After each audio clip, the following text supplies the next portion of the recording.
Hello students, இன்றைக்கி நம்ம civics unit 2 achieving equality, அதாவது சமத்துவம் பெறுதல், இந்த லெசனை பற்றி பார்க்கலாம். ஸோ இதுக்கு முன்னாடி ஃபர்ஸ்ட் லெசன் வந்து யூனிட்டி இன் டைவர்சிட்டி அப்படின்னு பார்த்தோம். இந்த யூனிட்டில் ஈக்குவலிட்டி அப்படின்னா என்னன்னு பார்க்கலாம். The society that we live in comprises people from various social groups who are different in many ways. Since we believe in unity in diversity, we should have been living peacefully with one another irrespective of those differences. Often we see that diversity is not accepted and people show attitudes of hostility towards those who are different from them.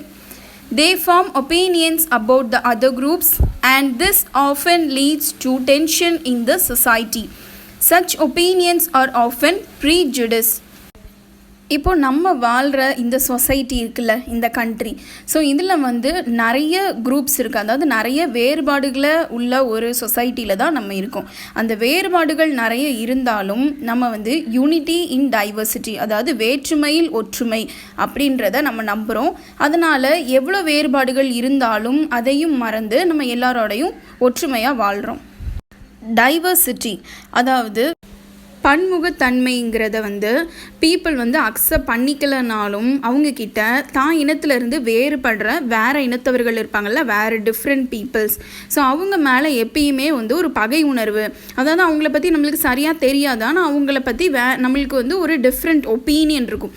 இந்த opinion வந்து சொசைட்டியில் ஒரு பதற்றத்தை அதிகப்படுத்துது. இப்படி ஒருத்தங்களை பற்றி நம்மளுக்கு சரியாக தெரியாமல் நம்மளாக வந்து ஒரு ஒப்பீனியன், ஒரு பொதுவான ஒப்பீனியன் எடுத்துக்கிறது தான் ப்ரீஜுடிஸ்ட் அப்படின்றதுக்கு வழிவகுக்குதுன்னு சொல்கிறாங்க. ப்ரீஜுடிஸ்ட்னா என்னென்னா பாராபட்சம். ஒரு விஷயத்தை பற்றி சரியாக தெரிஞ்சுக்காமலே அதை பற்றின ஒரு பொதுவான கருத்தை கொண்டிருக்கிறது தான் ப்ரீஜுடிஸ்ட். Prejudice means to judge other people in a negative or inferior manner without knowing much about them. It happens when people have false belief and ideas. Prejudice, that is pre plus judge. So ப்ரீஜுடிஸ்னால் என்ன? அதாவது ஒரு முன்முடிவு இல்லைனா ஒரு பாராபட்சம் அப்படின்னு சொல்லலாம். ஒருத்தங்களை பற்றி நம்மளுக்கு சரியாக தெரியாமலேயே அவங்கள பற்றி ஒரு நெகட்டிவ் மேனரில் ஒரு எதிர்மறையான கருத்துக்களை நமக்கு நாமே வந்து நினச்சிக்கிறது தான் நம்ம ப்ரீஜுடிஸ் அப்படின்னு சொல்கிறோம். இது வந்து எப்போ நடக்குது? இந்த ப்ரீஜுடிஸ்ன்றது எப்போ நடக்கும் அப்படின்னா, நம்மளுக்கு பொய்யான நம்பிக்கைகளும் அதை பற்றின கருத்துக்களும் இருந்தால் தான் இந்த ப்ரீஜுடிஸ் அப்படின்றது நடக்கும்னு சொல்கிறாங்க. ஸோ ப்ரீஜுடிஸ் அப்படின்னா என்ன? ப்ரீ ப்ளஸ் ஜட்ஜ், அதாவது முன்கூட்டியே நம்ம அதை பற்றின தவறான கருத்துக்களை கொண்டிருக்கிறது தான் ப்ரீஜுடிஸ். ஸோ ப்ரீஜுடிஸ்னால் என்ன? ஒருத்தங்களை பற்றி தெரியாமலேயே அவங்கள பற்றின தவறான கருத்துக்களை நம்மளே நினச்சிக்கிறது தான் prejudice. The word prejudice refers to prejudgment. Prejudices can be based on many things like people's religious beliefs, the region they come from, the color of their skin, language, their accent, or the clothes they wear. The types of prejudice are gender, racial, class, disability, prejudice, and so on. ப்ரீஜுடிஸ்ங்கிற வார்த்தை வந்து எதை குறிக்குதுன்னா pre judgement, அதாவது முன்முடிவு அப்படின்னு அர்த்தம். இந்த முன்முடிவு வந்து எதை base பண்ணி இருக்குது அப்படின்னா மக்களோட மதம் சார்ந்த நம்பிக்கைகள், சரியா? அவங்க வாழ்கிற பகுதிகள், த ரீஜன் தே கம் ஃப்ரம்னா அவங்க வாழ்கிற பகுதிகள், the colour of their skin அவங்களோட நிறம், அவங்களோட மொழி மற்றும் அவங்க போட்டிருக்கிற உடை. ஸோ இது எல்லாமே வந்து முன்முடிவோட பேஸ்னு சொல்லலாம். இதில் நிறைய டைப்ஸ் இருக்குது. ஜெண்டர், ரேஷியல், கிளாஸ், டிசபிலிட்டி இதெல்லாம் பொறுத்து முன்முடிவு இருக்கும். For example, urban people are more civilised than rural people in attitudes and behaviour is one such prejudice. அதாவது ரூரல் பீப்புள்னால் என்ன? கிராமப்புற மக்கள். அர்பன் பீப்புள்னால் சிட்டியில் வாழ்கிற மக்கள், நகர்ப்புற மக்கள், சரியா? அப்போது நகர்ப்புற மக்களை வந்து கம்பேர் பண்ணும்போது வில்லேஜ் பீப்புளோட பிஹேவியர், அவங்களோட அட்டிடியூட் எல்லாமே கொஞ்சம் கம்மியாக இருக்குது அப்படின்னு சொல்கிறாங்க. அப்போ கிராமப்புறங்களை விட நகர்ப்புறங்கள் நல்ல நாகரீகமானதாகவும் நல்ல மனப்பான்மையுடைய மக்களாகவும் இருக்காங்கன்னு சொல்கிறாங்க. இது வந்து ஒரு பாராபட்சம், இது ஒரு ப்ரீஜுடிஸ். இது ஒரு ப்ரீஜுடிஸ் தானே. ஏன்னா கிராமப்புற மக்களோட மனப்பான்மை நகர்ப்புற மக்களோட மனப்பான்மையை விட மேலானதாகவும் இருக்கலாம். அப்படிங்கும்போது இப்படி சொல்கிறது வந்து இப்படி ஒரு சொல் வழக்கில் இருக்குது. ஸோ இது வந்து ஒரு ப்ரீஜுடிஸ், ஒரு பாராபட்சம், அப்படி இல்லைன்னா ஒரு முன்முடிவு அப்படின்னு சொல்லலாம். Causes for prejudice.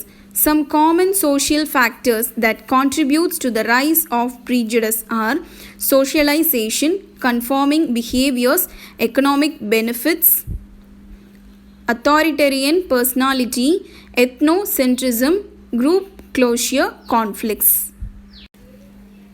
இந்த பாராபட்சம் ப்ரீஜுடிஸ்ன்றது உருவாகிறதுக்கு பொதுவான காரணங்கள் இருக்குது. என்னென்னலாம்னா சோஷியலைசேஷன், அதாவது சமூகமயமாக்கல் அப்படின்றது, கன்ஃபார்மிங் பிஹேவியர்ஸ், நிர்ணயிக்கப்பட்ட ஒரு நடத்தை அப்படின்றது, எக்கனாமிக் பெனிஃபிட்ஸ், பொருளாதார பயன்கள், இதெல்லாம் வந்து ப்ரீஜுடிஸ்க்கான ஒரு சோஷியல் ஃபேக்டர்ஸ் அப்படின்னு சொல்கிறாங்க. அது உருவாகிறதுக்கு காரணமான ஃபேக்டர்ஸ் தான் இதெல்லாம். அத்தாரிட்டேரியன் பர்சனாலிட்டி, சர்வாதிகார ஆளுமை, சரியா. எத்னோசென்ட்ரிசம் அப்படின்னா இனத்தை பொறுத்த ஒரு மைய கொள்கைன்னு சொல்லலாம். குரூப் க்ளோஷர்னா கட்டுப்பாடான ஒரு குழு அமைப்பு. கான்ஃப்ளிக்ஸ் அப்படின்னா முரண்பாடுகள், முரண்பாடான கருத்துக்கள். இந்த 7 காரணங்கள் தான் இந்த பாராபட்சம் ப்ரீஜுடிஸ் உருவாவதற்கு ஒரு பொதுவான காரணங்களாக இருக்குது அப்படின்னு சொல்கிறாங்க. நெக்ஸ்ட் ஹெட்டிங் பார்த்தீங்கன்னா stereotypes. When prejudice gets stronger, it develops into a stereotype. Stereotype is a false view or idea about something. For example, girls are not good at sports. Stereotype is learned at a very early age, and children grow to have very strong ideas or opinions about things. Groups are ideologies.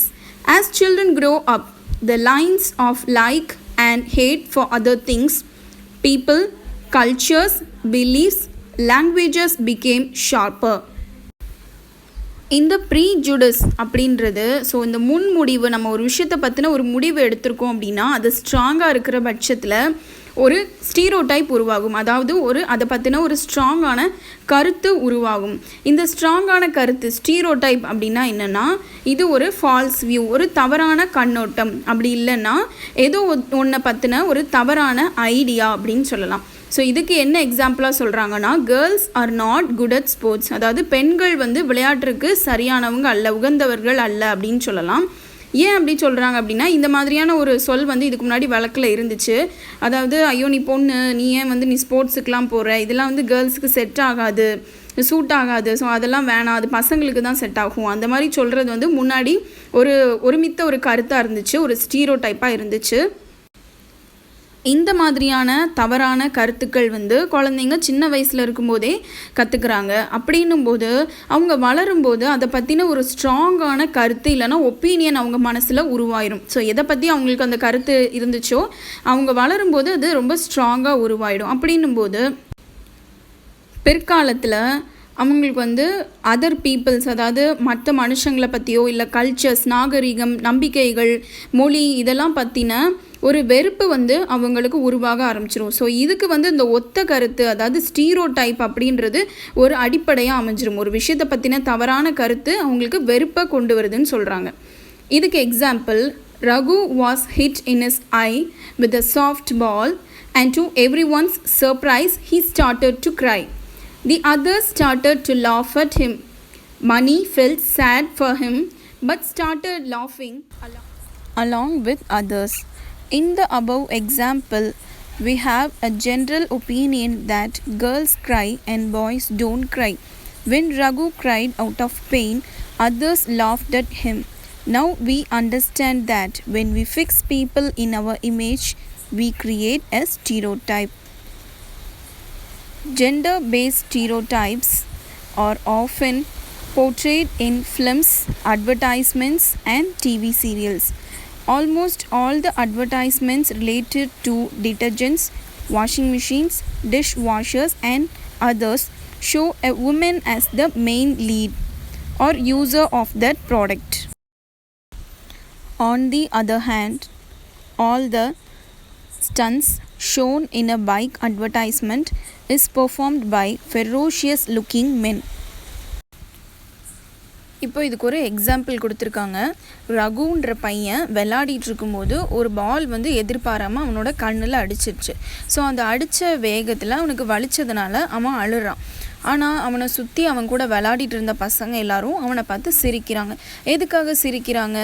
So அவனோட friend மணி அப்படின்றவனும் அவனும் அந்த கூட்டத்தில் ஒருத்தன் தான். So அவனும் வந்து இவனுக்கு வந்து அடிப்பட்டதை பார்த்து பாவமாக இருந்துச்சு. ஆனாலும் எல்லாரும் சிரிக்கிறத பார்த்து அவனும் சிரிக்க ஆரம்பித்தான். இதில் சிரிக்கிறதுக்கு என்ன இருக்குது? நார்மலாக அடிப்பட்டால் யாராக இருந்தாலும் அழதான் செய்வாங்க இல்லையா?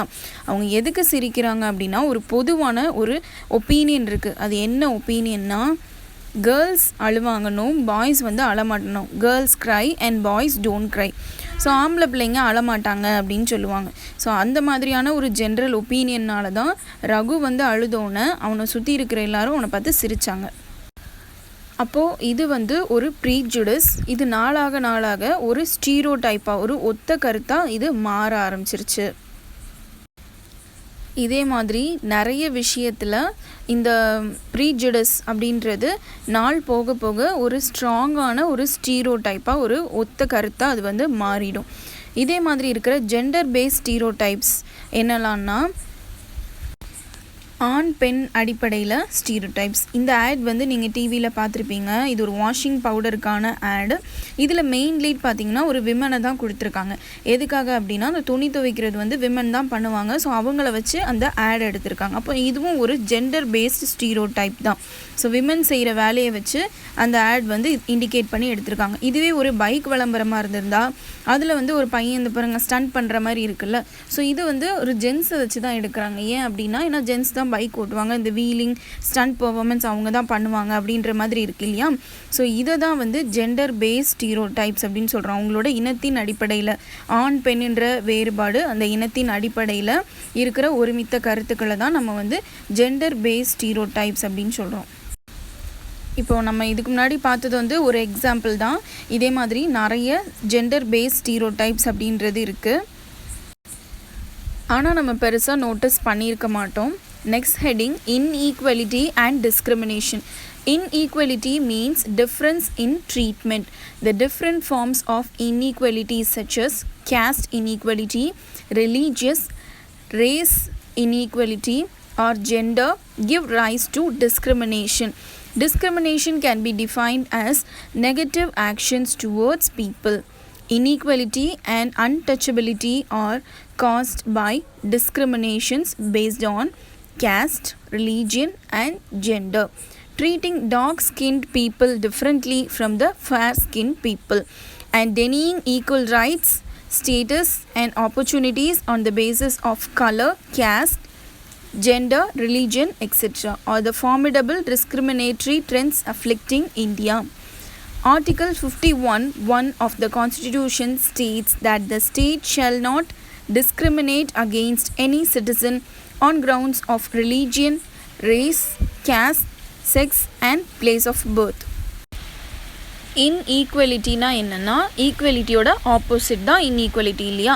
ஸோ சமமாக ட்ரீட் பண்ணாமல் ஒரு பர்சனை சமமின்மையாக ட்ரீட் பண்ணுறது தான் வந்து இன்ஈக்வலிட்டி அப்படின்னு சொல்கிறோம். இந்த இன்ஈக்வலிட்டி வந்து எப்படிலாம் இருக்குது அப்படின்னா, அவங்களோட ஜாதி அடிப்படையில், அவங்களோட மொழி, அவங்களோட கலர், அவங்களோட ரிலீஜன் இதெல்லாம் வச்சு ஒரு பாகுபாடு பார்க்குறது தான் இன்ஈக்வலிட்டி அப்படின்னு சொல்கிறோம். இதில் வந்து டிஸ்கிரிமினேஷன் அப்படின்னா என்னென்னா, ஒருத்தரை நோக்கி உள்ள நெகட்டிவ் ஆக்ஷன், எதிர்மறையான எண்ணங்களை தான் நம்ம வந்து டிஸ்கிரிமினேஷன் அப்படின்னு சொல்கிறோம். இந்த டிஸ்கிரிமினேஷன் வந்து எப்படி வருது அப்படின்னா, சமத்துவமின்மையும் அன்டச்சபிலிட்டி, தீண்டாமை, இந்த ரெண்டுலேயும் தான் வருது. எதை பேஸ் பண்ணி? ஒருத்தரோட ஜாதி, அவங்களோட ஜெண்டர், அவங்களோட ரிலீஜன். இப்போ ஒருத்தவங்களை வந்து வெள்ளையாக இருக்கிறவங்கள வேறு மாதிரி ட்ரீட் பண்ணுறது, டார்க் ஸ்கின் பீப்புளை வந்து வேறு மாதிரி ட்ரீட் பண்ணுறது, அவங்களுக்கான ரைட்ஸ் கொடுக்காமல் இருக்கிறது, அவங்களுக்கான ஈக்குவல் ஸ்டேட்டஸ் கொடுக்காமல் இருக்கிறது. ஸோ இதெல்லாம் தான் பாகுபாடு, இதெல்லாம் தான் டிஸ்கிரிமினேஷன். ஸோ இதெல்லாம் பொறுத்து தான் டிஸ்கிரிமினேஷனுங்கிறது இருக்கும். எதை பொறுத்து? கலர், கேஸ்ட், ஜெண்டர், ரிலீஜன் இதெல்லாம் வந்து ஒழிக்கப்பட வேண்டிய ஒன்று. மனுஷங்களுக்குள்ள இந்த மாதிரியான பாகுபாடு வேறுபாடு இதெல்லாம் பார்க்குறது தப்பு இல்லையா? ஸோ அதுக்காக இதெல்லாம் ஸ்டாப் பண்ணணும், இந்தியாவில் இந்த மாதிரி இது இருக்கக்கூடாதுன்றதுக்காக நம்ம அரசியலமைப்பில் இதுக்கான ரூல்ஸ் இருக்குது. ஸோ ரூல்ஸ் இருந்தால் தான் நம்ம ஃபாலோ பண்ணுவோம் இல்லையா? ஸோ அதுக்காக நம்ம அரசியலமைப்பில் இதுக்கான ரூல்ஸ் கொடுத்துருக்காங்க. அரசியலமைப்பில் உள்ள ஆர்டிக்கல் 15 என்ன சொல்லியிருக்காங்க அப்படின்னா, எந்த ஒரு சிட்டிசனையும் அவங்களோட ரிலீஜன், கேஸ்ட்டு, அவங்க பிறந்த இடம் இதெல்லாம் பொறுத்து யாரையுமே பாகுபாடு பார்க்கக்கூடாது, யாரையும் டிஸ்கிரிமினேட் பண்ணக்கூடாது அப்படின்னு சொல்லியிருக்காங்க ஆர்டிக்கல் 15 படி. caste discrimination. Caste system is the most dominant reason for inequality and discrimination in India. The caste system originated in the Varna system of the Vedic Aryan society. In the beginning, Varna was an occupation-based flexible social division. In the later Vedic society, the Varna system was expanded into a rigid discriminatory birth-based graded caste divisions. Many people in India have fought against caste oppression. The most prominent among them was Dr. B.R. Ambedkar. He belonged to such a depressed family and suffered discrimination throughout his childhood. He fought actively for the annihilation of caste so as to ensure equality among all the citizens of India. So caste டிஸ்கிரிமினேஷன்னா என்ன? ஒருத்தரோட ஜாதியின் அடிப்படையில் அவங்கள பாகுபாடு பார்க்குறது தான் caste discrimination. So முன்னாடி ஏர்லி பீரியடில் எப்படி இருந்துச்சு அப்படின்னா, வர்ணா சிஸ்டம் அப்படின்னு ஒன்று ஃபாலோ பண்ணாங்க. ஸோ மக்கள் அவங்க பார்க்குற தொழில்களோட அடிப்படையில் அந்த சொசைட்டியை பிரித்து வச்சுருந்தாங்க. அதை தான் வர்ணா சிஸ்டம், வர்ணாசி முறை அப்படின்னு சொல்லுவாங்க. ஸோ அதுக்கப்புறம் இப்போ மக்கள் வேறு வேறு கம்யூனிட்டிஸாக பிரிஞ்சுக்கிட்டாங்க. இதில் ரொம்ப இம்பார்ட்டண்டான ஒரு பர்சன் யாருன்னா B.R. அம்பேத்கர். ஏன்னா கேஸ்ட் டிஸ்கிரிமினேஷனுக்காக ஃபைட் பண்ணதில் B.R. அம்பேத்கர் ஒரு ரொம்ப முக்கியமான ஒரு பர்சன். ஏன் அவர் கேஸ்ட் டிஸ்கிரிமினேஷனுக்காக ஃபைட் பண்ணார் அப்படின்னா, அவர் சின்ன வயசுலேருந்தே அதோட பாதிப்பு அவருக்கு நிறைய இருந்திருக்கு. ஸோ அவர் ரொம்ப ஒரு பாதிக்கப்பட்ட ஃபேமிலியில் பிறந்திருப்பார். ஸோ நம்மளை மாதிரி இந்த ஜாதி பாகுபாடுனால இதுக்கப்புறம் வேறு யாரும் அஃபெக்ட் ஆகக்கூடாதுன்றதுக்காக அதுக்காக போராடி. Gender discrimination. Gender discrimination refers to health, education, economic and political inequalities between men and women. For example, a girl is not allowed to go to college after finishing her schooling. Similarly, most of the girls are not allowed to select a career of their choice, rather they are forced into marriage. In some families, girls are not allowed to wear modern dresses, while boys in such families often wear modern dresses. So gender டிஸ்கிரிமினேஷன்னா என்ன? ஆண் பெண்ற இனத்தின் அடிப்படையில் பாகுபாடு காட்டுறது. So இதுக்கு எடுத்துக்காட்டாக என்ன சொல்கிறாங்க அப்படின்னா, இப்போ ஒரு பொண்ணு இருக்கிறா அப்படின்னா அவள் அவளோட ஸ்கூலிங் முடித்ததுக்கு பிறகு அவளை காலேஜுக்கு போகிறதுக்கு அனுமதிக்க மாட்டாங்க. ஸோ ஒரு சில ஃபேமிலிஸில் இந்த மாதிரி இருக்காங்க. இன்னும் முந்தைய காலத்துலலாம் எப்படி இருந்தாங்கன்னா, ஸ்கூலுக்கே அனுப்ப மாட்டாங்க. ஒரு குறிப்பிட்ட வயசுக்கு அப்புறம் பிள்ளைங்களை ஸ்கூலுக்கு அனுப்புறதையே நிறுத்திடுவாங்க. இன்னும் ஒரு சில பேர் என்ன பண்ணுறாங்க அப்படின்னா, ஓகே நீ இவ்வளோ தூரம் படிச்சுட்டியா போதும், நீ இதுக்கப்புறம் மேரேஜ் பண்ணிவிடு அப்படின்னு சொல்லி அவங்களோட ஹையர் ஸ்டடீஸ் எல்லாம் கண்டினியூ பண்ண விட மாட்டாங்க. அதே மாதிரி ஆண் பிள்ளைங்களை மாடர்னாக ட்ரெஸ் பண்ண அனுமதிக்கிறாங்க, பெண் பிள்ளைங்களை அந்த அளவுக்கு அனுமதிக்கிறது இல்லை. அவங்களுக்கு ரெஸ்ட்ரிக்ஷன்ஸ் இருக்குது. ரெஸ்ட்ரிக்ஷன்னா கட்டுப்பாடுகள் இருக்குது. Religious discrimination. Religious discrimination is unequal treatment of an individual or group based on their beliefs. Religious discrimination has been around for a long time. There have been problems between people of different religions for thousands of years. Our constitution has provided equality for all irrespective of their caste, religion, language, place of birth, etc. Yet discriminations are still in practice, even in worship places, on the basis of caste, religion, gender and language. Our great social thinkers have been crusading against such discriminations and inequalities. Religious டிஸ்கிரிமினேஷன்னா என்ன? மதத்தின் அடிப்படையில் ஒரு தனி நபரையோ இல்லைனா ஒரு குரூப்பையோ வேறு மதத்தினரையோ பாகுபாடு பார்க்குறது தான் ரிலீஜியஸ் டிஸ்கிரிமினேஷன். ஸோ இது பல வருஷங்காலமாக பல ஆயிரம் வருஷங்களாக மக்களுக்கு இடையில் இருக்க தான் செய்யுது. என்னோடய ரிலீஜியன் பெருசு, உன்னோடது பெருசு, இல்லை அவங்களோடது ரொம்ப கம்மி, அந்த மாதிரி வேறுபாடு பார்க்குறது பல வருஷ காலமாக இருக்க தான் செய்யுது. ஆனால் நம்ம அரசியலமைப்பை பொறுத்தவரையில் ஒரு சிட்டிசன் அவங்களுக்கு விருப்பமான ஒரு ரிலீஜனை அவங்க வழிபடுறதுக்கான எல்லா ரைட்ஸும் அவங்களுக்கு இருக்குது. இன்னும் ஒரு சில இடத்துல என்ன பண்ணுறாங்கன்னா பீப்புளை வர்ஷிப் பிளேசஸ்லேயே உள்ள அலோவ் பண்ணுறதில்ல, அந்த மாதிரியும் நடக்குது. நம்ம சோஷியல் திங்கர்ஸ்லாம் இதெல்லாம் ஒழிக்கணும் அப்படின்னு தான் சொல்லிகிட்ருக்காங்க, இதுக்கெலாம் எதிராக இருக்காங்க. Socio-economic inequality. In the socio-economic field, the benefits of growth have not been spread evenly. The low-income districts are associated with low industrial development, low agricultural productivity and low human development. Similarly, the districts with low literacy rate are found to be with lower sex ratio. பொருளாதாரத்தை பொறுத்தவரையில் வளர்ச்சின்றது சமமாக இல்லை, ஒரே மாதிரியாக இல்லை, ஏற்றத்தாழ்வுகள் இருக்குது. அதாவது கம்மியான தொழில் வளர்ச்சி, கம்மியான வேளாண்மை உற்பத்தி, அக்ரிகல்ச்சரல் ப்ராடக்டிவிட்டி, ஸோ கம்மியான ஹியூமன் டெவலப்மெண்ட், இதெல்லாம் எங்கே இருக்கும்? லோ இன்கம் டிஸ்ட்ரிக்ஸில் இந்த மாதிரி இருக்குது. அதே மாதிரி ஒரு சில டிஸ்ட்ரிக்ட் எப்படி இருக்குன்னா லோ லிட்ரஸி ரேட். லிட்ரஸினா படிப்பறிவு, கல்வியறிவு அற்றவர்கள். ஸோ லிட்ரஸி ரேட் கம்மியாக தான் இருக்குது, அங்கே இருக்கிற பாப்புலேஷனும் கம்மியாக இருக்குது.